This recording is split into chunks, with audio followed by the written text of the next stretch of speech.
Hello. Hi, Marty. You are Hey. you have joined us now. We are going live on YouTube, and then the chair of the meeting will call the meeting to order, and we'll go straight into your interviews. Just give us 2 minutes. Okay.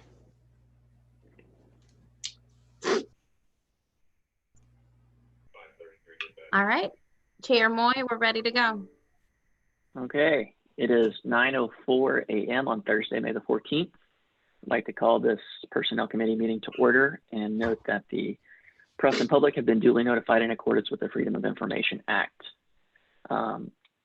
We've got a handful of interviews today for the Planning Commission, but we've got a couple of quick points of order before we get there. First is approval of the previous meeting's minutes. Do I hear a motion? Make a motion to approve. Second. All those in favor? Aye. All right. Moving on to citizen comments. Did we have any comments from the public comment forum? We did not, Chair. Okay. We have no old business, so we'll move right into new business, starting with the interview for applicants of the Planning Commission. There he is. All right. Sorry, guys. Marty, thank you for joining us, and thank you for applying. But we'll move right into our interview. For interviews of any position that we're placing, be it employee or voluntary. I hope you do know this is a voluntary position. We take a structured interview approach. You get paid in appreciation and in getting to see the evolution of the island. Oh, good. So, yeah. We take a very structured approach, and that ensures that as we evaluate our candidates, that we will have a very as objective as possible in terms of the way that we go about determining who we think is the best fit for the openings that we have. And you might note that I said openings there for the public and for you, Marty, and for our council members. We do have 2 openings now. When we started this process, we were aware of 1 vacancy due to Philip Pounds being elected to City Council. We've also had Louis Gregory has moved off of the island and is no longer eligible to serve. And so we are actually filling 2 vacancies. We have 3 candidates that we'll be interviewing today, and we expect that we'll make a recommendation to council to place 2 of those 3 into those vacant positions. The way this will work, Marty, is I'll go through a series of questions, and we'll just ask you to respond to them, of course. And Councilmember Streetman and Mayor Carroll may ask you, and we might ask you a probing question or 2, or we might just move on if we're ready to move on. But we've got 9 questions, there's no pressure here. Obviously, this is meant to be casual and informal, and we're thankful that you're volunteering your services. And we had a lot of really amazing candidates apply, and it was hard for us to get it down to the top 3, but really appreciate you putting your name in the hat. Absolutely. No, thank you. I'm honored to be here. Yeah. Mayor Carroll, Councilmember Streetman, anything before we get going with our questions? No. Go ahead, Rusty. Not really. I just want to thank Marty as well as the other finalists here for being willing to serve on the Planning Commission. So we're very thankful for your service. Chairman Moy, I have a problem with Marty. He put up 2 nice looking surfboards to hide out his trash can receptacle. Oh. Man, you don't miss a beat, do you? But he's got a beautiful wife and child, so that outweighs the surfboards. That's right. All right. Well, Marty, we'll get started with a pretty broad question. Obviously, we've all reviewed your resume, your letter of interest, but we always like to hear from you directly. What do you think about your experience qualifies you most for the role, and why are you interested in joining the Planning Commission? Yeah. First of all, is my audio okay for you guys? Can everybody hear me all right? That's great. Okay, yeah.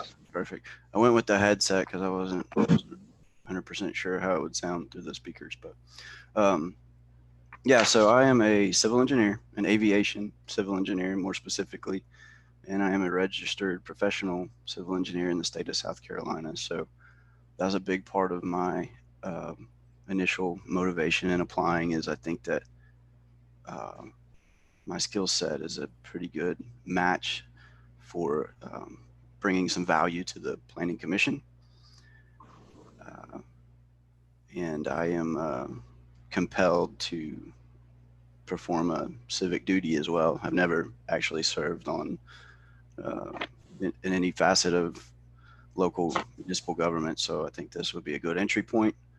And and those are, I think that answers your question. Yeah. And Councilmember Stream and and Mayor Carroll, I'll kind of just pause after he responds and give you a chance to dig into anything.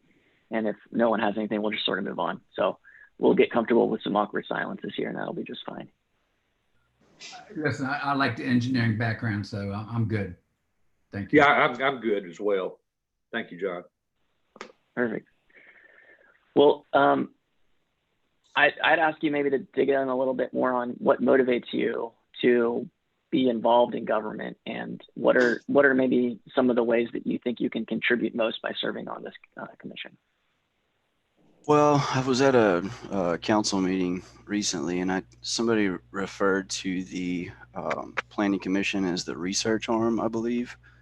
Is that, I'm not sure who said it, but that kind of, yeah, there you go. Straight from the horse's mouth. No, so I think that fits really well with what I actually do, because I am truly an engineer. I'm not, I'm less of a project manager, and I actually get into the weeds. I have pretty robust software for engineering design and analysis. I work in Civil 3D and AutoCAD almost daily, and also I have broad access to other tools as well. I mean, I do scheduling and estimating and takeoffs, and for the airport environs, it's really pretty similar in my mind to um, a municipal setting. I mean, there's every facet of infrastructure that I'm involved in: planning, designing, and managing construction for these projects. I mean, I do a lot of airfield specific stuff, so drainage analysis, pavement design, um, things of that nature. And we also we're the company I work for is Jacobs Engineering Group. It's a ENR. I think we're ranked #1 actually in the world now. So we have a broad suite of services, and we do everything for airports. We're complete, uh, full service consultants with asset management and you name it. So I feel like I've got some good skill sets and some good qualities that could be of service on the commission. Yeah, absolutely. Chairman Moore? Well, yeah, go ahead, Mayor. His talking about drainage along airfields and stuff like that.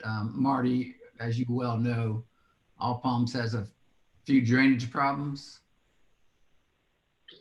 And we're working on 3 drainage outfalls right now, but we've got bigger projects down the road. Any comments on that? I honestly don't know enough about it to give you a technical response. Okay. So I'll avoid that. I do see the puddles though when I drive my golf cart around the island, so I'm aware of the drainage issues. But that's part of my motivation too, is to get a little more exposure to some of these issues and get into the weeds and maybe help you guys out a little bit. Thank you. Great. John? Well, Marty, tell us a little. Yeah, go ahead. Yeah, I was just gonna follow up a little bit with Marty here on this, a little bit about the motivation to be involved. And you talked about attending a council meeting fairly recently. What really strikes you as being wanting to be more involved in city government based on what you've heard and seen, council meeting, and what you know about the Planning Commission?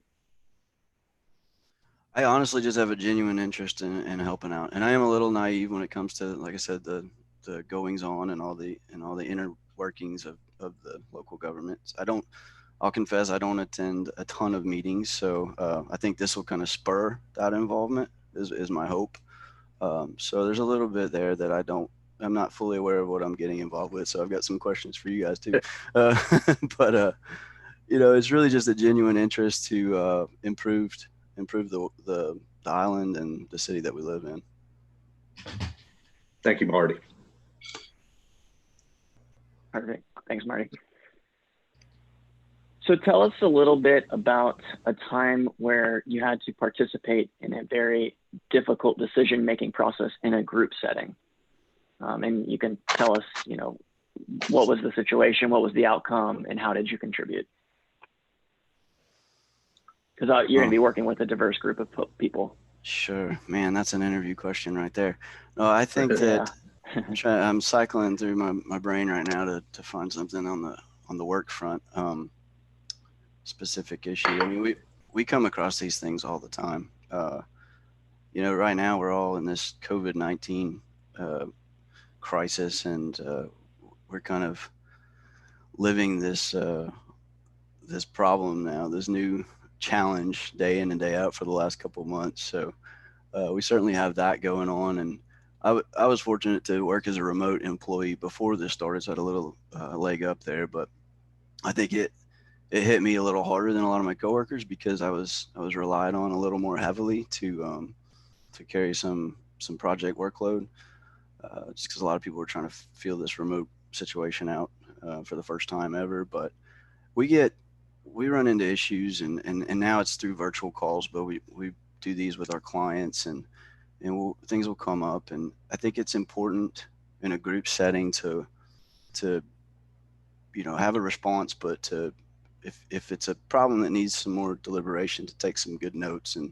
to get back to the person or the group that's posing the question or the issue, and give a better, more informed response once you've had time to consult with your peers.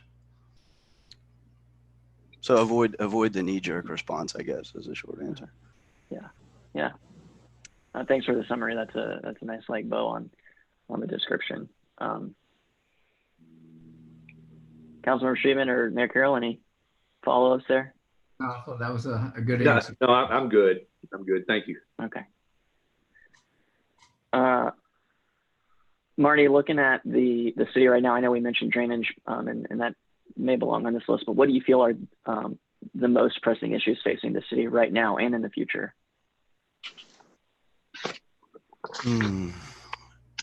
Whenever I walk outside, probably the thing that's the most apparent and a tangible element is simply, congestion, the tourism factor, and how do we deal with the influx of people every summer. Because I feel like I've lived here 8 years. Some of you have lived here much longer, and this is nothing new, but it seems to be getting a little more complex every year. So I know there's systems in place, and I think it's important to just continue in that vein, to continuously monitor and adjust and react to the influx of folks that come out here every, May through September.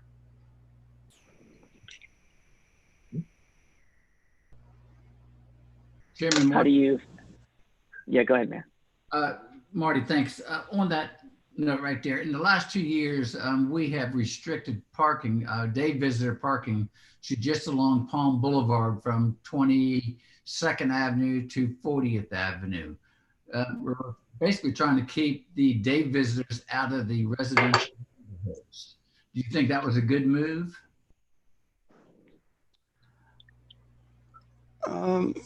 Maybe.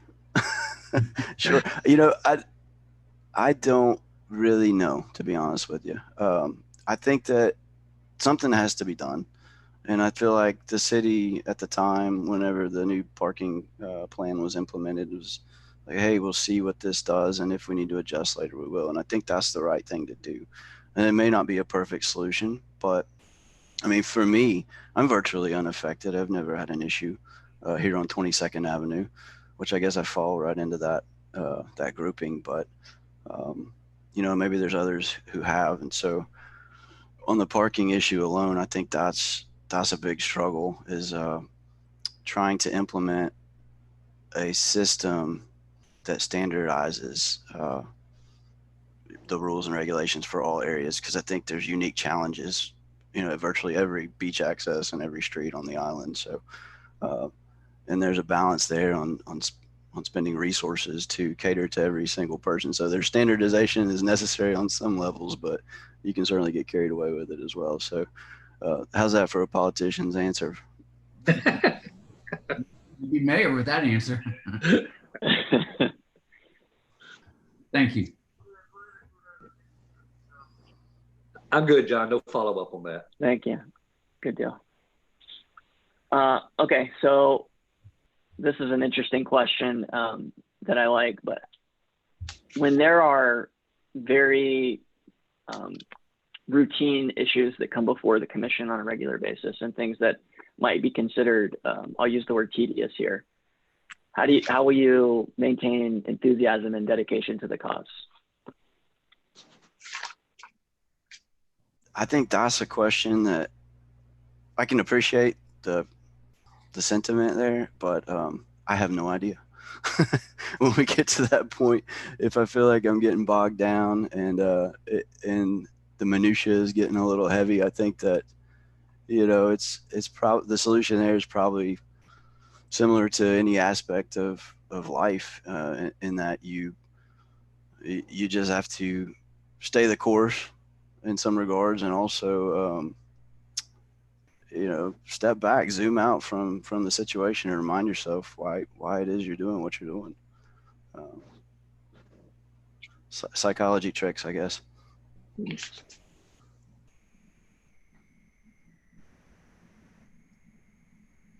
Absolutely. All right. And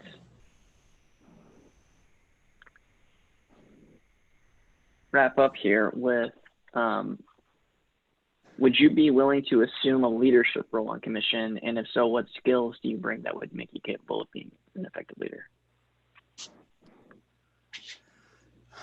Sure, maybe. If the opportunity presents itself, it's not something that I aspire for right now, to take a leadership position. I think my near-term goals would be to get integrated and to develop an understanding of really what's going on before I could make a decision like that. But certainly, if the opportunity presents itself, with anything, I'll be honored and do my best at the job that's given to me. Excellent. John? Yeah, Quick go ahead, Councilmember Street. follow-up. Marty, I was looking at your CV here, and basically with Parrish and Partners, you served an integral role to grow the startup firm from 20 to 60 employees in 2+ years. That seems like a pretty good leadership step you took right there. Can you elaborate on that just a little bit? Sure. Yeah, I took that. So I work for Jacobs now. So I worked for Parrish. I'm not even sure when I sent this CV and questionnaire. What's the date on that thing? Actually, it doesn't have a date. So I took this role with Jacobs in the fall of 2018. But Parrish and Partners was a local opportunity. So previously I worked with CH2M Hill, and now has become Jacobs. And my business is primarily in the Northwest, Rocky Mountain, Pacific, Southwest region. I don't really do any local work, not even in the state of South Carolina. So I'm strictly a remote employee. But and that was the case before I took the Parrish and Partners opportunity. But that was a local opportunity to go into an office, report in daily, pretty much a 9-to-5 setup. And that's pretty unheard of in the engineering world. That was connections that I'd made just through networking professionally, attending board meetings and things like that. And so I took that opportunity and got involved with a great group of folks who really had the ambition to grow a practice. So for me, it was a learning opportunity, but I did a lot of conferencing. I did a lot of handshaking uh, in that time, and I don't now. And I'm pretty much working in a cave now. But at that point in time, I did more planning work for the technical stuff. But I did a lot of strictly networking, interviewing. Um, so I served the typical roles, and that was something new for me. And I think we did a good job, and then they're thriving now. Parish and Partners is doing well. I still keep up with those folks. Got good relationships, built some long-standing relationships that I'll continue to foster. And still trying to get Ed to take me out on his yacht since I quit, and he said that I could, but he hasn't offered since then. So I don't know. But yeah, no, that was fun, and it was unique, and whatever the situation called for, that's what I did, because I wore so many hats for those couple years that I really didn't. I had an ill-defined role, to be honest with you. I just did whatever I needed to do to recruit people and good talent and to win work as well. Okay, thank you. Great. Thanks for the question, Councilmember.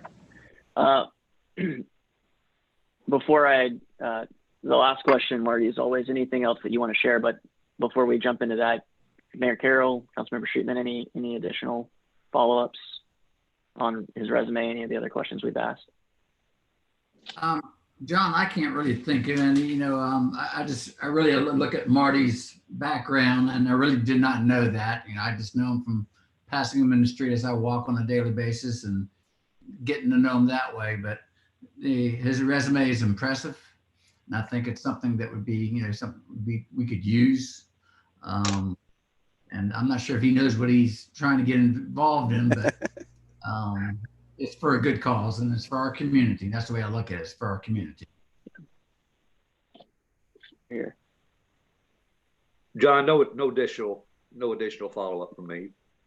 And I just want to thank Marty. Yeah. Thanks. Well, Marty, this is the like elevator pitch now of anything else that you feel like we didn't ask you that we should have, that would be help us make our decision.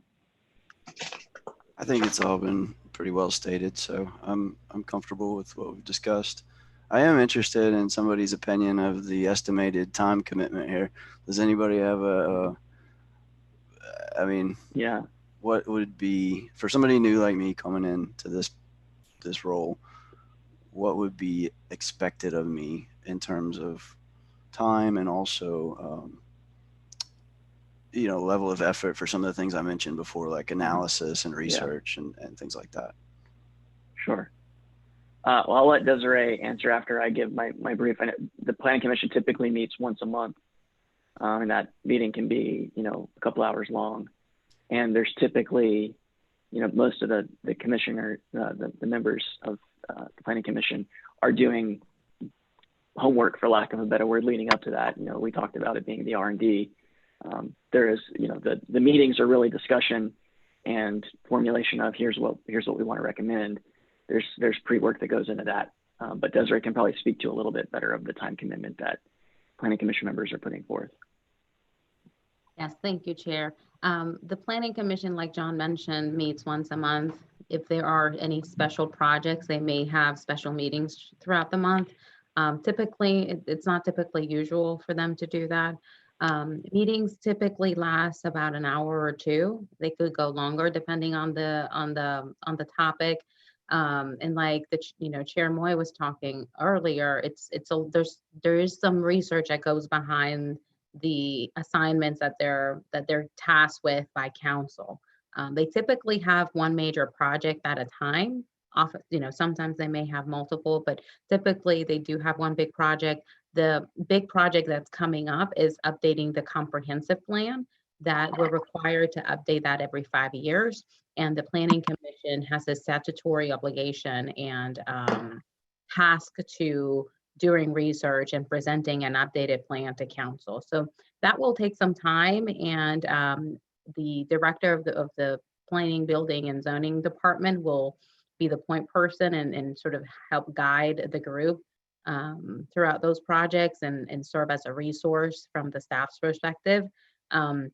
But yeah, it really depends on the issue and the project that's at hand. I think that the comprehensive plan will take some time and several, potentially more meetings than usual for the next several months.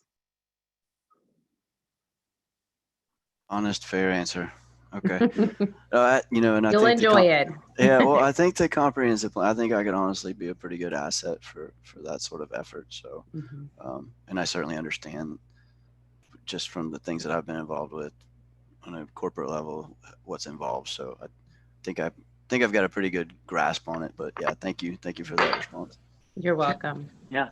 Chairman Moy. Yes, sir. Desiree, could you give a couple other previous projects that they have worked on in the last, say, 2 years? Yeah, absolutely. Recently, they were tasked by the Real Property Committee to look at short-term rentals on the island, study what other communities have been doing. The city's short-term rental ordinance was approved back in 2007. So some folks felt like it was time to kind of review the data, look at where it was going, and if there was something that needed to be updated, that needed to be changed in order to ensure that the short-term rental community was not, negatively impacting the residential character of our neighborhood. So they spent quite some time working through those and then making some recommendations to council. Those recommendations are currently being discussed by the Public Safety Committee, and they'll ultimately be presented again to council in the form of an ordinance for them to consider implementing. In the past, they spent quite some time, maybe about a year or two, working on updating the sewer project, sewering the whole island, extending the sewer system to the areas that are currently on septic. And that was a big project, a big undertaking, and they put a lot of effort to that, working with the staff and working with the Water and Sewer Commission on a comprehensive plan of how can we realistically and practically extend sewer island wide, and what the cost would be associated with that, and some of the pros and cons. That project is still pretty much active. It's pending. I think everybody will agree that the biggest hurdle is the money. It's the estimate for that for moving forward that project is roughly between $40 and $50 million. So I think it's now council's job is, and for us, all is to figure out how we can tackle that in a way that's productive and sustainable across, for quite some time, for the future, for the island. Before that project, the Planning Commission took a leadership role in developing the recommendations for drainage. And phase 3 drainage really came as a recommendation from that group for the city to take on that project after we completed phase 2, which included drainage infrastructure between 45th and 52nd Avenue. So they work with really big projects and big issues that are very important in this community, and hot topic items. So they're really involved, and they have a really good working group, and they have a really good dynamic, and they're very productive. So I think anybody would enjoy becoming, being a part of that group, and feeling like the work that they do, it's really embraced by city council. So I think that they like that. Anybody would. Sure. Yeah. Okay, good. No, that helps. That certainly rounds out the picture that I already had in my mind. And again, I think this is right up my alley, quite honestly. I've done a lot of capital programming and master plan development. So I think this is a good fit, personally. That's my sales pitch. Well, thank you for your interest. Thank you, guys. Thank you, Marty. Thank you very much, Marty. Thanks, Marty. And Marty, before you hop off, after we go through the interviews today, we'll move into executive session to discuss the interviews. We'll come out of executive session, and we may or may not take action. If action is taken, the city administrator will notify everybody. of the direction pretty quick and pretty short order.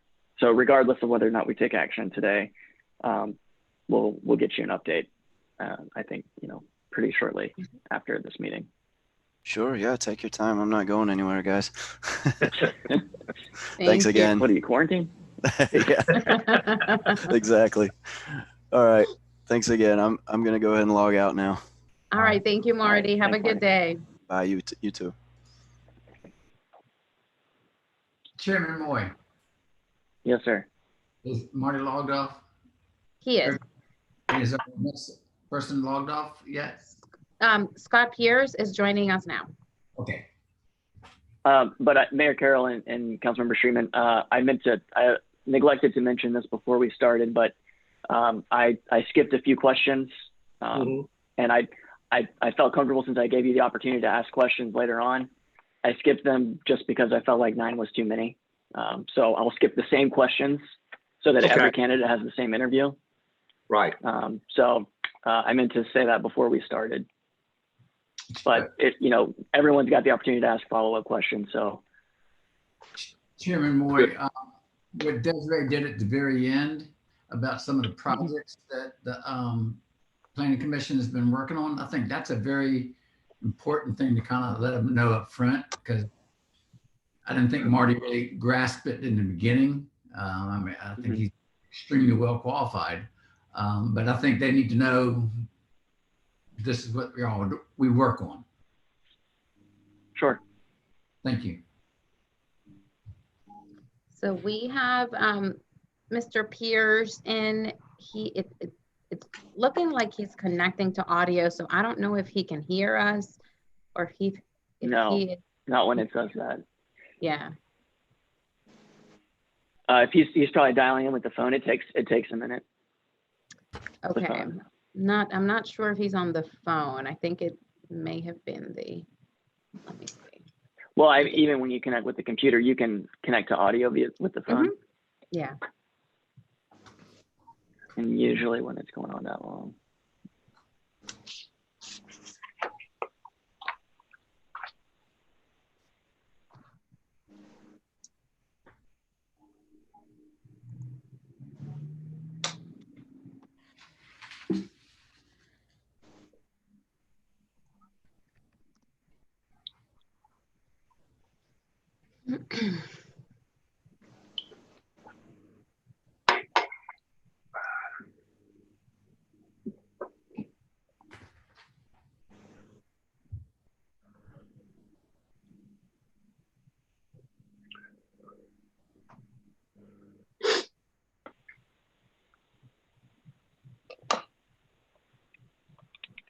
You there?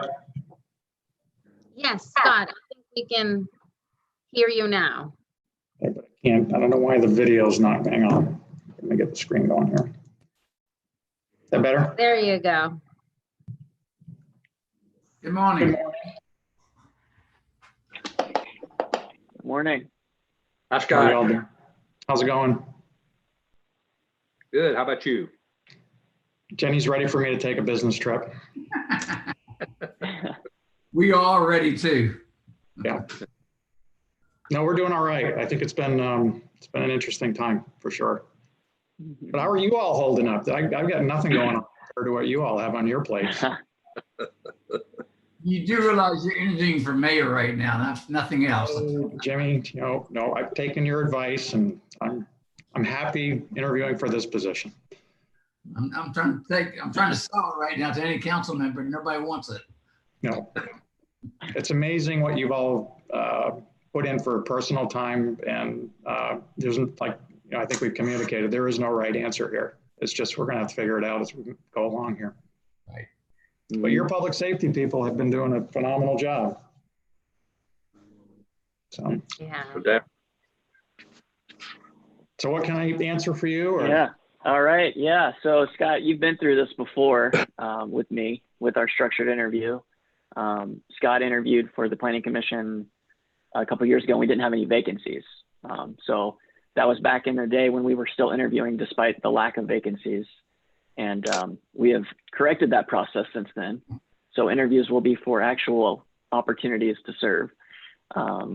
Yeah, and Scott, thank you for helping us build that process with feedback as to the pain that we caused, both for you and for us. But yeah, we're going to go through a similar process today, Scott. Sure. You might hear actually a couple of the same questions. I am going to ask Desiree to set up the Planning Commission in terms of their duty and maybe some of the projects that they've done in recent times, and then from there, I'll go through, ask you about 5 or 6 questions. Councilmember Streetman and Mayor Carroll will ask a couple of follow-up questions from those, and then we'll give you a chance to fill in any gaps that we didn't cover, and from there, you'll be good to go. That's it. Sounds good. John, I think you've done this once or twice. Yeah. Well, I'll just go ahead and kind of talk a little bit about what the Planning Commission has done and is working currently. But, you know, Scott has attended several of the Planning Commission meetings in the past. So I think you're pretty well versed on some of the projects that they've been involved in and some of the projects that they've been tasked with by City Council. But currently they are starting to work on updating the comprehensive plan. We're required by law to update that every 5 years. They will take an instrumental role at developing that update, developing that document, seeking public input, and working in unison with City Council as City Council takes on the strategic planning and making sure that those 2 documents are consistent and coherent and with one another. So that's going to be the biggest project I think that they're going to be tackling for the next several months. As well as City Council with the strategic planning that we're hoping to start later this month. In the past, they were also instrumental and they worked for about a year or 2 in updating and working with the Water and Sewer Commission and the city and updating the master plan for sewering the whole island. That's been a hot topic for quite some time and something that the community really talked about has expressed interest to City Council in tackling a way to proactively extend sewer to areas that are currently on septic on the island. Just looking at the cost and pros and cons and how can we practically approach a project of that magnitude in a way that it's that makes it possible to even think and talk about. In the past, the Planning Commission has also been instrumental in working on drainage issues. The Phase 3 drainage project really started as a project and a recommendation from Planning Commission after studying what would be the next big step for the city that the city should take. So they have been really instrumental at doing, and I think Councilmember Moy, Chair Moy, has described the Planning Commission as a research and development arm of City Council, because they are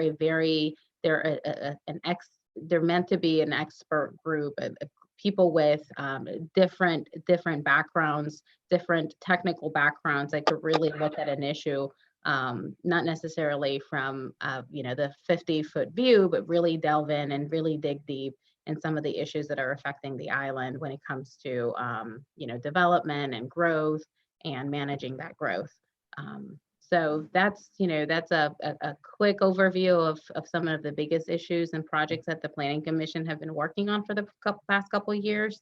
But they're definitely they're a group that really takes their time in studying issues and work very well together. They've been together, fortunately, they're a very cohesive group.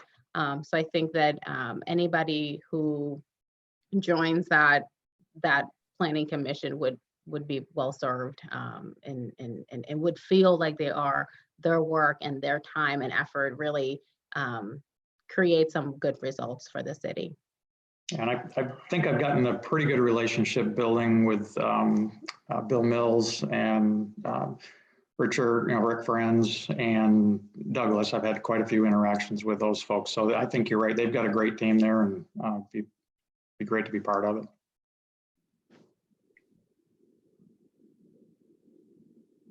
You're on mute, John. Sorry. Thank you, Desiree and Scott. I said can that's a great answer that segue into question number one. You can hear me now, right? Yes, I can. Yeah. Okay. Just asking you to describe, after us, we've seen your updated resume. Thanks for sending the updated one. We've seen your questionnaire, but we always like to hear straight from you. What is it about your experience that makes you feel most qualified for this position? Well, I think particularly right now with what's going on, I'd say globally, but also locally, I think we're going to have some fairly significant challenges over the next couple of years. The recent forecasts are now coming out with, somewhere between financial crisis and depression potentially. So I think the island's going to be having to deal quite considerably with prioritization, retention, trying to address all of these projects that Desiree has just mentioned, while trying to do it with potentially fewer resources as far as funding and maybe, who knows what else is going to come at us down the road here. My skill sets and my background, especially, the corporate side of things, and even with my consulting side, is about planning and implementing. And I have dealt a good part of my career with either distress situations, challenge situations, robust and growing situations, dealing with personnel, assets, disparate organizations, procurement, operations, implementation, all of those aspects. I've had quite a bit of experience during my career. I think now, actually, I probably would be a better match now for the Planning Commission in this period of time as even just, a couple of years ago when I was, being potentially considered then. I'm accustomed to challenges like this, and I think that if you're asking the Planning Commission to be sort of that research and development arm, probably need to be looking at not just one scenario, but multiple scenarios. Hopefully, we can hope for the best, but sort of plan for the worst. And we should have some plans and contingencies along the way. So I think my skill sets, and we can certainly go through the resume, and I can give you multiple examples of situations that may be accustomed to kind of where we are right now, could apply to the projects that you've mentioned, plus many more. I look at, and Desiree, I don't know if this is even in the purview of the commission, but looking at, how do we potentially maximize the revenues that we do have, either through leakage or through some analytics. How do we look at the whole parking situation? Parking was going to be the biggest, I think, growth engine for Isle of Palm's revenue going into next year. I had like an over 20% increase. Are there plans in place to potentially accelerate that deployment if the council's on board with that, and can the Planning Commission or can planning organizations help get that in the chute right now or in the queue so that implementation is underway to help the island going forward? So, looking at new revenue streams, looking sort of outside the box for council. I'm very comfortable, by the way, being in that data gathering and all that information into usable data for the council as a recommending body. I'd rather you all do your decision making, and I think my strength is going to be trying to help with the commission to get that information, very good information for the council to make very sound decisions. And why don't I stop there, and you can, if you want to drill down into any of those comments, be happy to. Yeah, well, I'd love to. I'm sure Councilmember Schuman and Mayor Carroll do. I'd actually love to ask the follow-up of why do you want to do it? So the sort of what's the motivation of all of that? Sounds amazing. It sounds like there's a lot of value that you bring. Why do you want to volunteer? Because I know that you understand it's a voluntary role. You're not getting compensated. So what drives you to want to do it? I'm sort of semi-retired. I still have my consulting business. I still work with my data center up in Vermont. I still do some work on the software side. I think you all have been exposed to my financial side of things, some of the projects that, working with the city. That, and you may think that's just sort of a sliver of my skill set. I look around at what's going on with the island, and we've got some phenomenal projects, great people, and great potential. I have the time, and I would like to be part of. We've moved around 16 times. We've anchored here. This is our home. This is going to be our home for, hopefully, the duration. And, you know, I would really like to start giving back. I've got the time. I think I've got the energy. I think I've got the skill set. I can work cross-functionally. I'm very comfortable with the people here, working with the people. And I think it's really just a time for me to give back, and it's volunteer. And if, you know, if you've got other people for the time right now that are better qualified for what we've got on our plate, I would encourage you to, you know, bring those folks on the commission. But, you know, I'm offering up my skill set, experience, and my time, and I would be delighted to help you all with the projects that you have to make the hard decisions on. Yeah. Councilmember Shaman, please. Yeah, thank you. Hi, Scott. How you doing? Hey, Rusty, pretty good. Good. Listen, I got to know you pretty well because it seemed like you and I were the only ones attending council meetings for a while last year, and being citizens. And I know you've been very involved, not only with council meetings in the past as a concerned citizen and the planning commission meetings that you attended, but you also did a lot of work on the financial side of it too, some budget advisory stuff. And it seems to me that you've been awfully engaged already, you know, as a concerned citizen. So really what I've got is just more of a comment than anything, but I want to applaud you for the engagement you had in the past with the city and being concerned. And if you want to elaborate on that a little bit more, then I'd be happy to hear it. Well, again, you know, I think the nice thing about the community here is it's a small community, but it's a sophisticated community, and there are a lot of moving parts. You know, there are push pulls right now, I think, with the residences and the businesses and the short-term rentals and all. And it's growing pains. And I think the reality is that we've got a community here that is so attractive, not just regionally, but geographically across the country. You know, again, I mentioned moving around. I still have contacts in all time zones, and they all know about Charleston, hear about Charleston, want to come to Charleston. It's on the map, and we're just going to continue with getting the pressures of growth, and that's going to pressure Desiree and her staff. It's going to pressure the residents. It's going to pressure the businesses. You know, I want to be engaged because I think that we can have a win-win-win on all of that. I would just like to offer my assistance with trying to make sure that, you know, we do it in a balanced way. And if my skill sets can offer up a way to get you all better information and try to formulate longer range plans and contingencies that go along with that, especially with what we got ahead over the next couple of years, I really would like to help do that. This is my home now, and I want to help in any way I can. Thank you, Scott. Chairman Moy?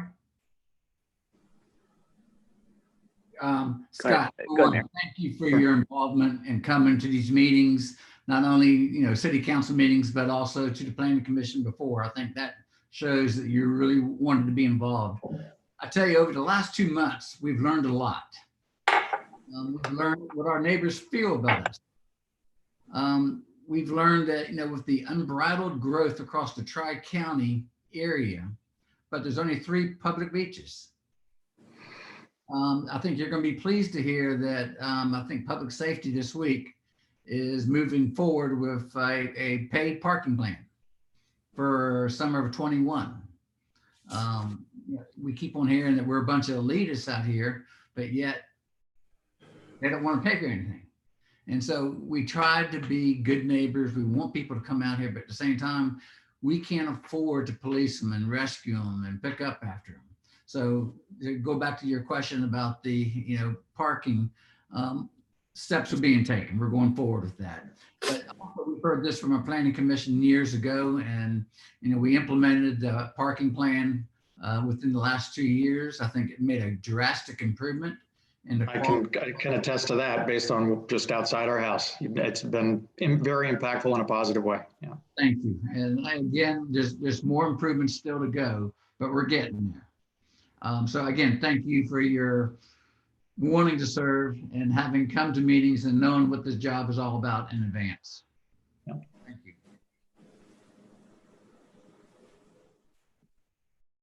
You're on mute again, John. I can have it. Okay. Thanks, Scott. Man, I'm actually really good about doing this in my meetings at work because I'm on Zoom all day. But I was just saying, for our most interviewee interview question of the bunch, tell us about a time when you had to participate in a very difficult decision-making process with a group. And we'd like to hear about the situation. What was the outcome and how, what role you played in it? Oh boy, there are a number of situations like that. I think I'll give you kind of more of a tactical one. We were at a business unit in Seattle, and we were a new team. I had responsibility for HR. This was a software development firm, business unit, and had software development, quality assurance, human resources, finance, and a couple of other little cat and dog requirements. And we were faced with a decision. It was kind of a go, no go on a very large implementation and installation that was for the state of California. And the company depended upon it. We had a lot of jobs depending upon it one way or another. Kind of the future of our business unit was depending upon it. And this was going to be a very large endeavor for a very small organization. And let's just say that, we have our deployment people, we have our salespeople. Salespeople tend to say, let's just, throw caution to the wind and go. I guess where I'm going to go with this is that we had our general manager, who was a phenomenal leader, put us all in a room and said, we're not coming out until we can all reach a decision. And once we reach that decision on what we're going to do, we all better get in the boat and we're all going to row in the same direction. And this was early on in my career. It was in the 90s or so. It was a while ago, but this stayed with me throughout my career. We were in that room until 5 o'clock in the morning. We started at about 8 o'clock the previous day. And because the whole business unit was depending upon it. And there were those that said we can't do it. Then there were those that said we could. Ultimately, we went for it, of course. And but the long and the short of it is, the difficult situation is that it just doesn't impact people in the room, but it impacts people outside the room. And it's going to impact people downstream. It impacts your organization for potentially years. And I won't go into glorious details, but for a meeting to go for that long, of course, we did have some breaks.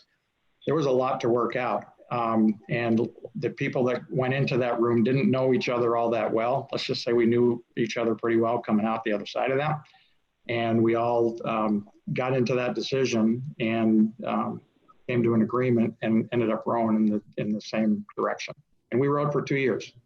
And I can say that it was a phenomenal experience. We created a lot of good jobs for people, and we were pretty successful with the state of California. I don't know if that's kind of going after what you were looking for. Yeah. Perfect. That just shows that you can take a lot of people with different opinions, get them together cohesively, and go in the same direction. Sorry, go ahead. Sure. Who's going to jump in? Councilmember Streetman, I think you had a follow up. Scott actually partially answered it. He talked about having a huge group of people and coming to a consensus and decision in a difficult situation like that. I've been in those type of meetings myself where you're locked in and you're lucky if you even get a slice of pizza. Scott, what would you say in regards to that particular example that you cited? What would have been your personal contribution to solving that issue? Well, my personal contribution, one, I had the finance piece of it. So I know you're familiar with my skills there. So I had to run all the numbers. And my team did. I had a financial organization. So we were looking at this, and let's just say there was a lot of risk in our scenarios. We had multiple scenarios played out. What if this happened and that happened? And this was, at the time, it was in the millions of dollars, which these days billions of dollars are the size of these deals. But back then, that was a pretty sizable deal. The other part the role that I played is knowing our product, which was a software product. It wasn't the most stable product in the world. It was a very complex, multifaceted enterprise telecom support and network support system. So, also my role was to assess our product and the risk associated with that. And I think we do that, you do that here with all kinds of different, applicable scenarios, even at the city level or in your business level.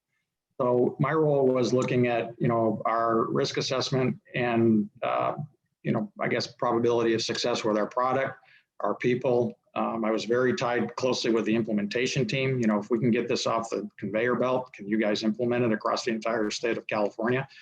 My role was both financial, operational, implementation, and then since I had the human resource side of things as well, I was responsible for the hiring of the, we had to look at the number of people that we were going to hire, which was in the hundreds, and how are we going to deploy that in a very short period of time through the pressure. So for me at that point in time, it was a multifaceted role.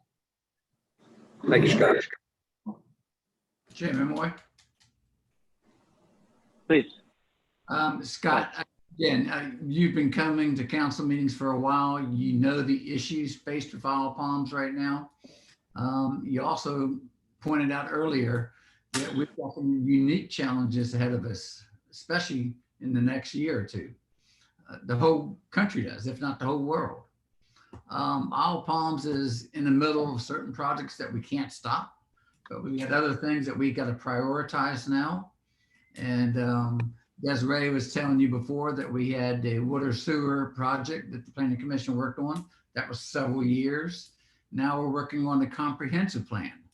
And here you said you chose Isle of Palms to live for the rest of your life. And that's critical words for me. And, that's something that the comprehensive plan is what we're trying to do, is create a vision for our island for the future. And it's something that we have to update, as Desiree said, every 5 years. Comments on this? I read the comprehensive plan the last time. I've read it, I've skimmed it this time. I'm looking at the statistics and kind of seeing what the trends are. My feeling on the comprehensive plan, it's like, and I think you all probably have written these over the years, there's a lot of phenomenally deep information, great goals, great sub goals on all of these in all the categories. But I guess, can I ask a question to this team? And I'd really like to have an honest answer, what you all think. Since once the comprehensive plans get written, how many council members and staff members and even people that are working on the island for us in administration read and adhere to and are assigned, do we have specific accountability on the goals within the comprehensive plan? And I just want to kind of ask that question before I kind of go to the next part. I think the comprehensive plan is a great document that's been evolving, but I do have some thoughts on that I'd be happy to share with you, but I'd like you to answer that question. Have you all read it and keep reading it, and is it accountable, and do you have follow-up meetings to see how many things have been achieved and those types of things? Or is this something it's a document? This is typical in my experience. We have a great document. It sits up on the shelf. Yeah, I'd like to have your opinion on that. Sure. I'll chime in first because I'm fairly passionate about this myself, which is your observation couldn't be more spot on. I'm going to assume all council members have read it, if not once, at least several times. But the usefulness of it and the value and the way that it drives decision making is very little in practice. And that's actually credit to Desiree on lining up the strategic planning group from College of Charleston. That was one of the first things that they said. Yeah, much different than a comprehensive plan. Sorry, go ahead. Yeah. Right. No, but that's exactly what they said. They knew that. They came in saying, we don't have to ask you. We know, because we see this at every city and every major organization we go to. It sits on the shelf. And our task, and the task before this council now, and working in conjunction with the Planning Commission, is to build something that is on a day-to-day basis providing guidance and accountability. So my suggestion on the comprehensive plan would be to update it, but maybe bring it, if it's possible, to sort of bring it a little bit more up to date with the, we've got current technology, current analytics, current ways to package and apply and prioritize things. That comprehensive plan is very comprehensive, but what I've learned over my career is we can't do I've never been able to do 100 things, and there are 100 and plus things in that comprehensive plan. Each category is very important. So maybe put the document together in a similar way, but try to highlight, and with also the, I would call it the affordability or the capability to implement, maybe within each of the categories should be prioritized themselves. And then within those categories, prioritize those goals, and then maybe focus on 1 or 2 or 3 or 4 or 5, but keep the 100 in mind, but they're in a queue.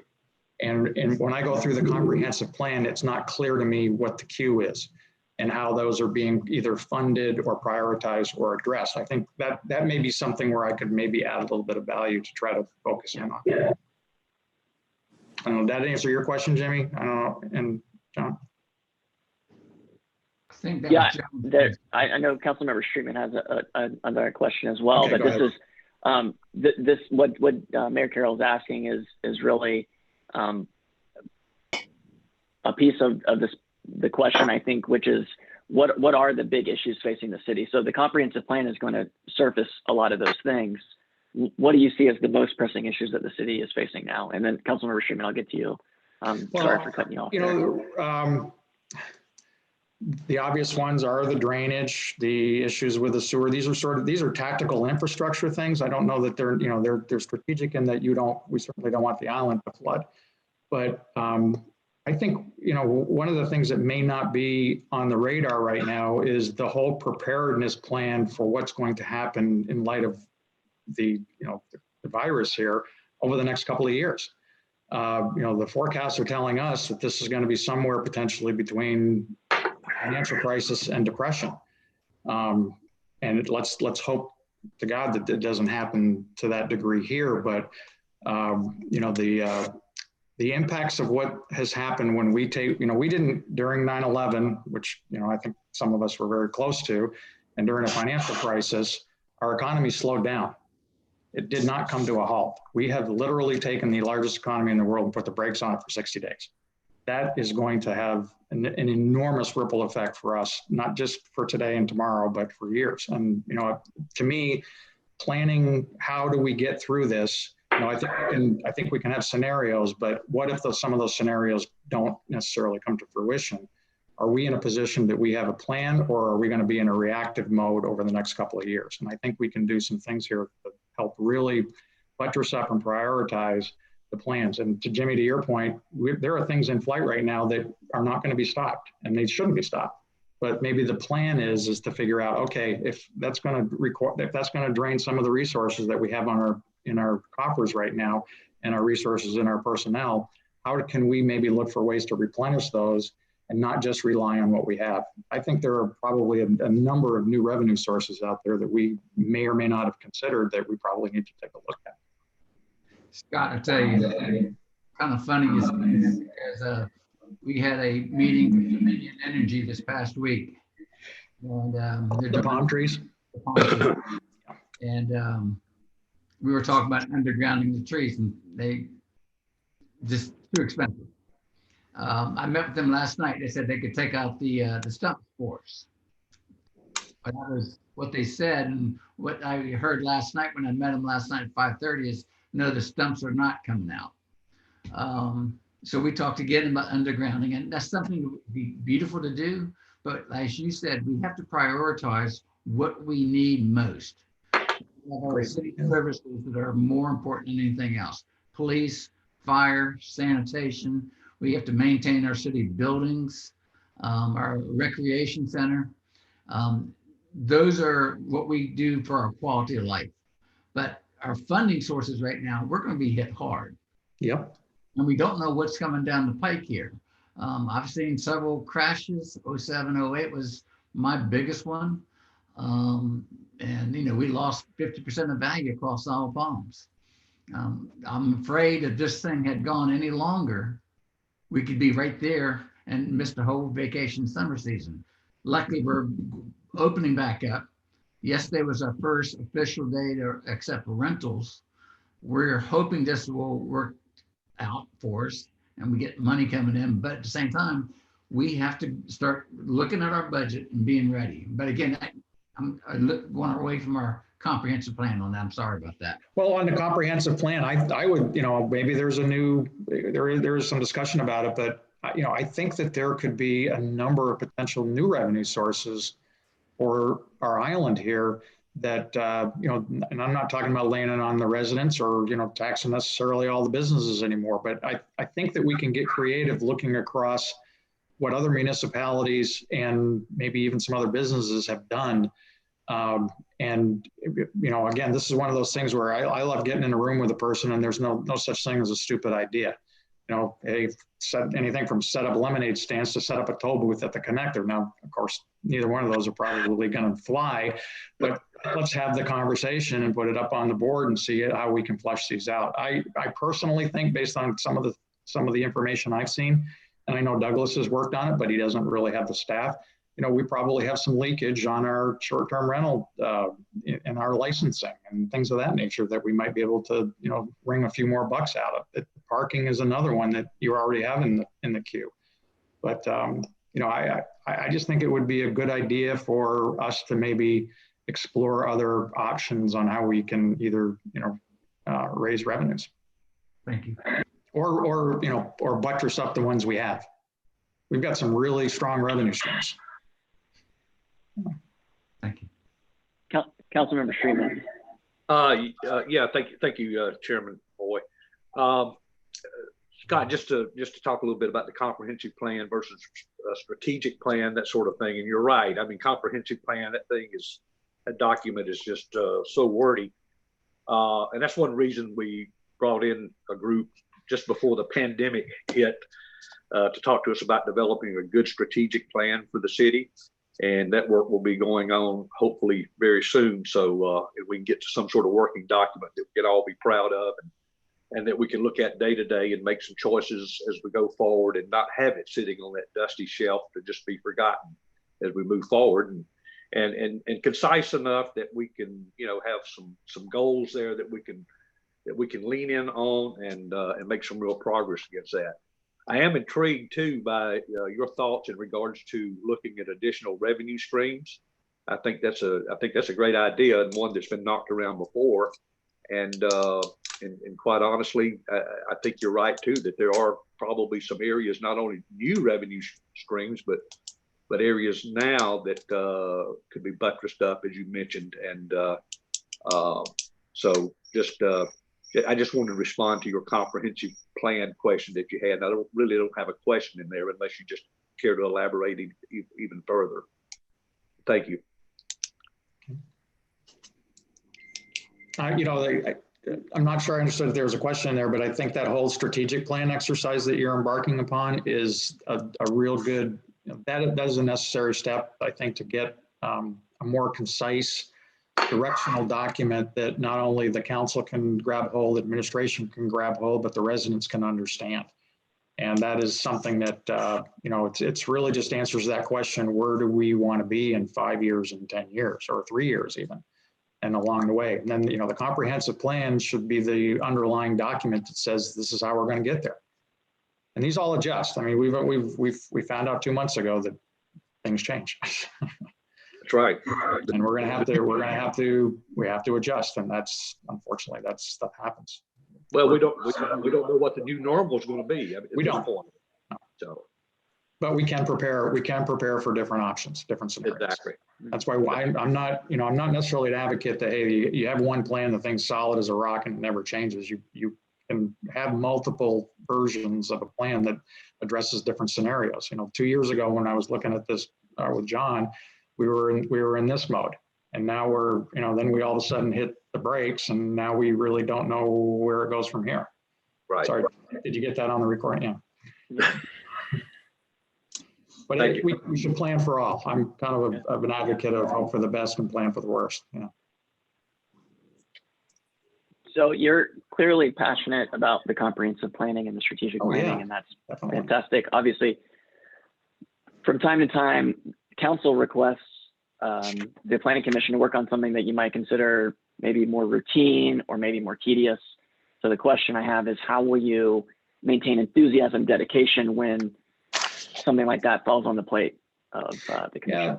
And that is actually a question out of the, it's funny, I was reading my old application responses, and I think I responded to that question sort of, John, is like, I really don't understand the question, because mundane, it's kind of like a stakeout. I think 90% of your time you're sitting there drinking coffee and watching the birds fly by. And, 10% of the time is where you're really gonna, well, it's probably different on the planning commission, but I don't worry about mundane. That's part of it. And I don't, I think that during those mundane or quote unexciting times, I'd like to spend my time going through and maybe helping collect up and shore up some of our information. Maybe there are other things we can do for Desiree and her team. Another one of the observations I've had is that, and I don't know if this is true or not, you can tell me, but a city or municipalities or even smaller businesses, they have so much data. But getting that data into, it's over here and it's over here, it's over in Douglas's shop, it's over in Debbie's shop, it's over in other shops.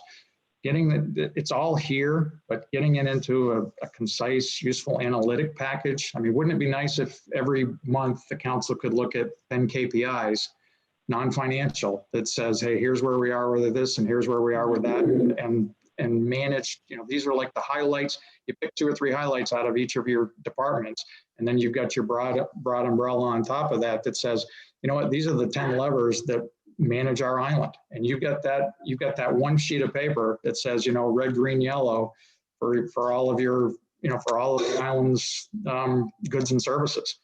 And it's right there in front of the mayor and all the council to see, and you can see how you're doing and directionally where you're headed.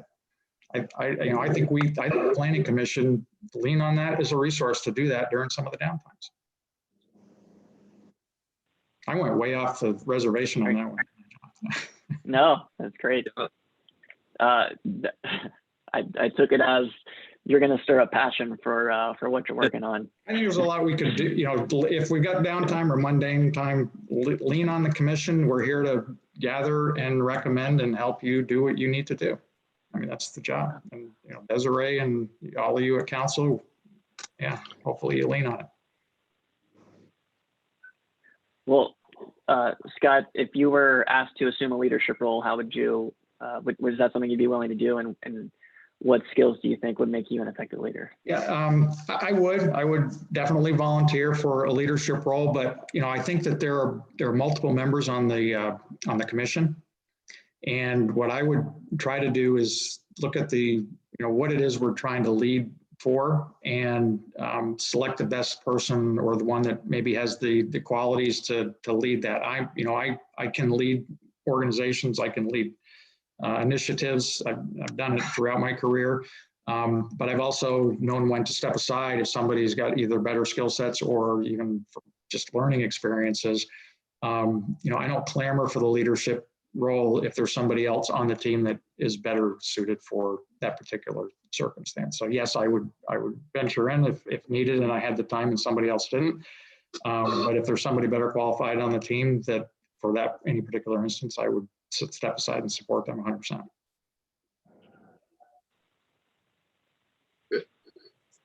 All right. Well, before I ask you for the final elevator pitch, Rusty or excuse me, Councilmember Streeman or Mayor Carroll, anything from y'all? Well, I'll give you a funny story here. Talking about mundane.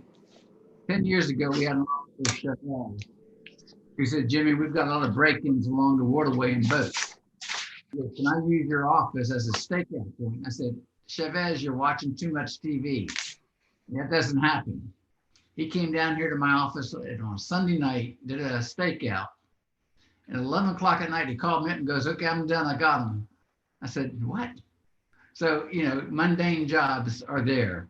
And it's those mundane jobs that get things done, believe it or not, whether it's a stakeout or Desiree or Ron or Debbie or any of our city staff. They do great jobs. They may seem mundane, but bringing them all together, it makes our city work.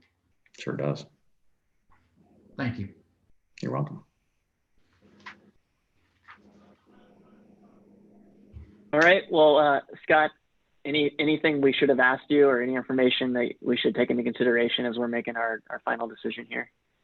No, I just, I think different people are qualified for different times. I hope I meet the qualifications for what the island and our home could use for right now. I can tell you I would be passionate about the position, give it everything I've got, and be at your disposal. So I'm sure you've got great candidates. I think it's up to you, assess what the needs are to support the administration and council and make your decision. I'd be happy to serve. All right. Anybody, any other? Yeah, go ahead, Russ. Yeah, I'm sorry. For whatever reason, my screen is freezing up occasionally. I had that happen yesterday in one of our meetings as well. So I missed part of what the mayor had to say there. But Scott, just it was a stakeout story. It was a pretty good one. Yeah. I'll have to follow up and get him to describe that or tell me about that. But anyway, Scott, again, want to thank you for being a part of this, and I feel like I've gotten to know you over the last year or so, and your contributions to to the city and some of the analysis you've done in the past and attending meetings and your ideas. And I guess my question would be, why Scott and why now? Well, what I was just saying, I think that, my skill sets, again, you've seen the financial side of things, but I am pretty good at getting stuff done with teams. And, I can assume any side of a conversation to help facilitate and move things forward.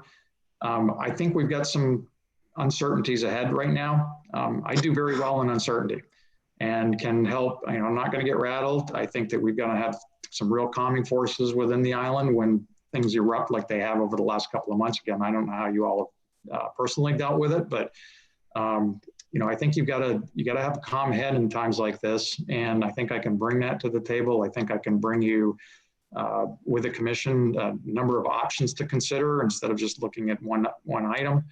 I think my technology background, my operations and implementation background, you've had any exposure to that. I'd love to help bring that to the island and help in those regards as well where possible. Analytics capabilities get you better and more succinct information from disparate sources. It's all here. And I think for right now, this probably would be one of the best times for me to join and help you out. Thank you, Scott. Chairman Moore, thank you for letting me. Scott, thank you again so much for being willing to serve. Jimmy, thank you. And if you can think up any new Scrabble words for Jenny and I, let me know, because we're just making them up as we go now. I've played games of cornhole and darts in the backyard. I'm afraid, right, it's getting to that point where I don't want to have any sharp objects around, Anyway, thank you all. And Nicole, thank you. And Desiree, thank you. And I'll check out and get with the next one. Thank you. Thank you very much, Scott. You're welcome. Bye now. Bye. Okay. All right. So Desiree had to step out for just a moment. I think Ron is going to help us get connected with Chris. Yep. I'm going to go ahead and admit him to the meeting whenever you guys are ready. She. Chris is she. We're ready. Oh, Chris has got right. His wife is Dawn.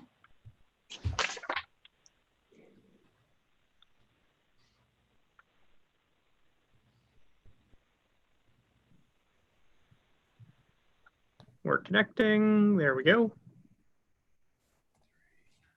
Hi, Chris. Can you hear me? Hello. Hey, can you hear me? Yes. Hello, Chris. Hey, how are you? Hang on just 1 second. Sorry. Well,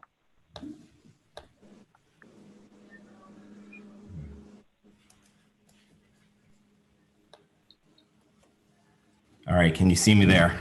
I think I went to the right screen. Not yet, Chris. We can't see you, but it's not entirely necessary that we see you. But of course, we appreciate it.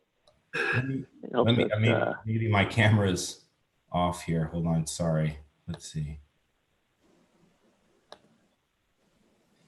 There we go. There you go. Okay. All right. Oh, That's much better. Yeah, thank you. Sorry, never done Zoom before. Of course, y'all done something similar, and I think I've done like 5 in the last week. Yeah.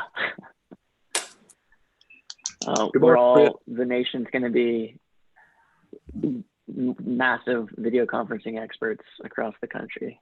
Yeah, anyone take a look at Zoom stock at all? Do they have a stock? They do. Yeah. They jumped. Yeah. Well, Chris, welcome to the Personnel Committee meeting and the interview for the Planning Commission vacancy. We're very grateful that you volunteered and threw your name in the hat. And we're always astounded by the level of talent and experience and willingness to serve that our community always has. So, you know, we had a lot of interest in this, and you were easily one of the top candidates. So what in the world? Sorry, my iPad is hearing me say things that I'm not saying. So I was just trying to say thank you, and Yeah, sure. started rambling a bit. We're very grateful.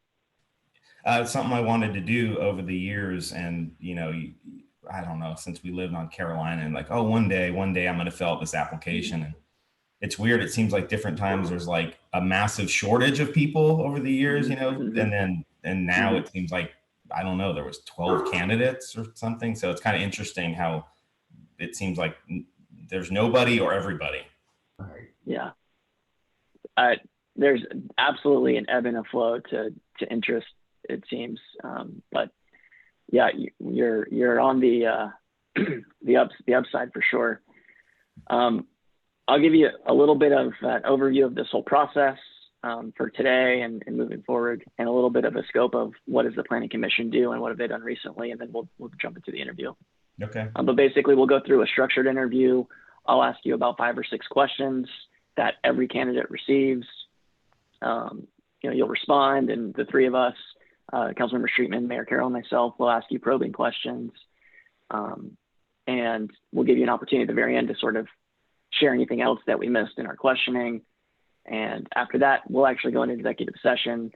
We'll evaluate the responses that we received from you and the 2 other candidates.